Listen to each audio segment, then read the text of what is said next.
जो जो शायरी मैं आपको सुनाने जा रहा हूँ, ये शायरी हमने लिखी थी 18 तारीख 9 मंथ्स एंड 2020।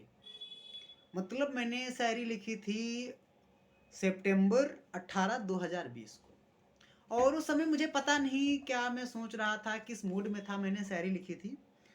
तो उस शायरी को मैं आप सबके सामने सुनाना चाह रहा हूँ।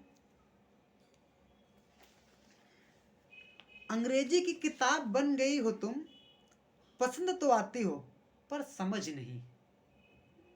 एक्चुअली ये तब लिखा था जब मैं थोड़ा सा नया था और दिल्ली यूनिवर्सिटी में पढ़ता था। मेरे साथ राम निरंजन भाई थे और मुझे इंग्लिश बिल्कुल आती नहीं थी, तो उसी कड़ी में मैंने लिखा था।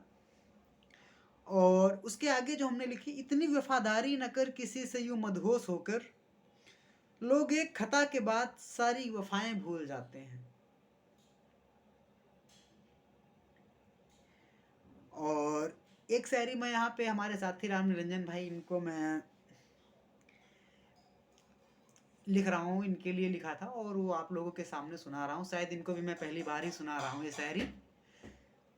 आज दोस्ती पर एक किताब लिखेंगे, दोस्तों के साथ गुजरी हर बात लिखेंगे। जब बताना हो दोस्त कैसा होता है, तुम्हें सोचकर हर बात लिखेंगे, हर बात लिखेंगे।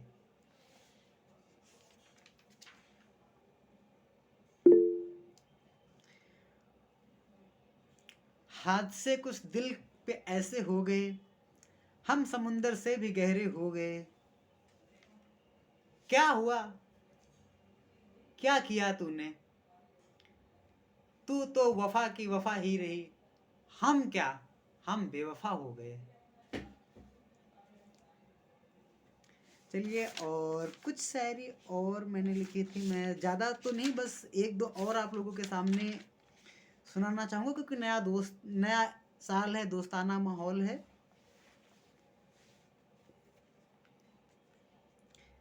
दुश्मन न करे दोस्त ने वो काम किया है, बेइज्जत उसने मुझे सरेआम किया है। क्या करूं दोस्त था अपना, गलती तो मेरी है, जो दिल अपना उसके नाम किया है, जो दिल अपना उसके नाम किया है।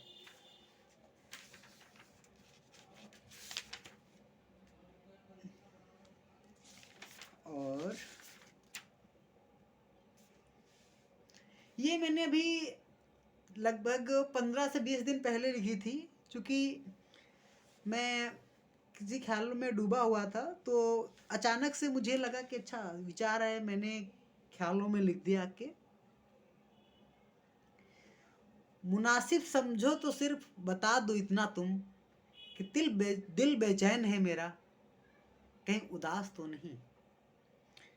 मुनासिब समझो तो सिर्फ बता दो इतना तुम, कि दिल बेचैन है मेरा, कहीं तुम उदास तो नहीं।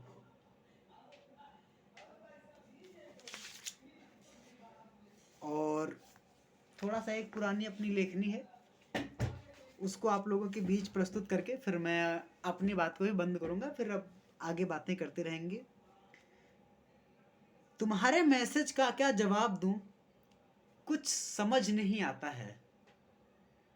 तुम्हारे मैसेज का क्या जवाब दूं, कुछ समझ नहीं आता है। कई बार बिना कुछ बोले ही लास्ट सीन शो कर जाता है। कई बार बिना कुछ बोले ही लास्ट सीन शो कर जाता है। ये जब मैं लिख रहा था तो मुझे लग रहा था कि मैं मॉडर्न समय के एक आधुनिक युवा के मन की बात को लिख रहा हूँ।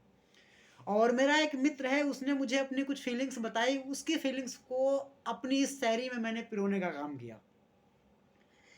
तुम्हारे मैसेज का क्या जवाब दूं, कुछ समझ नहीं आता है। कई बार बिना कुछ बोले ही लास्ट सीन शो कर जाता है। क्या खता है हमारी, ये सोच कर रह जाता हूं। फिर नादान है दोस्त मेरा, ये सोच कर चुप हो जाता हूं। मुझसे बात किए बिना, आप सोचना कि मैंने यहाँ पे उसकी फीलिंग्स को कितना डीप जाके लिखा था। मुझसे बात किए बिना तुम कैसे सो जाते हो, कई बार मुझे लगता है बेवजह मुझे तड़पाते हो।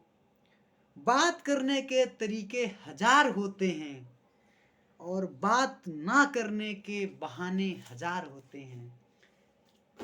थैंक यू सो मच मेरी इन छोटी और जैसी भी रही मेरी लिखी हुई शायरी को सुनने के लिए। Thank you so much everyone.